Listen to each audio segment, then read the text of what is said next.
আমরা যারা এই পৃথিবীতে এসেছি, মুসলমান হিসেবে জন্ম নিয়েছি, মহান আল্লাহ রাব্বুল আলামিন আমাদেরকে এই পৃথিবীতে পাঠিয়েছেন।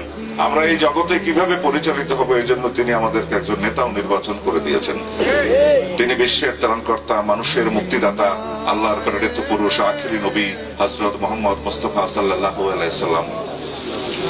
যে মানুষটার ঘরে আলো জ্বালাবার মতো তেল ছিল না, অথচ তিনি সমস্ত পৃথিবীটাকে আলোকিত করে গেছেন।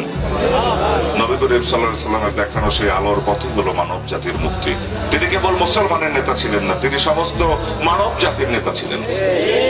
তার দেখানো পথই হলো আমাদের মুক্তির একমাত্র পথ। যে যত কথাই বলি, যত বক্তৃতা দেই, নবী করিম সাল্লাল্লাহু আলাইহি সাল্লামের যে আরাফাতের ময়দানে তার যে বিদায়ী ভাষণ, সারা পৃথিবীতে এরকম একটা ভাষণ এ পর্যন্ত হয় নাই, আর ভবিষ্যতে কিয়ামতের আগে হবেও না। এত বিজ্ঞানসম্মত, এত মানব দরদী এবং এত দূরদর্শিতা, সমস্ত কিছু এই পৃথিবীর তিনি তার একটা ভাষণে বলে গিয়েছেন।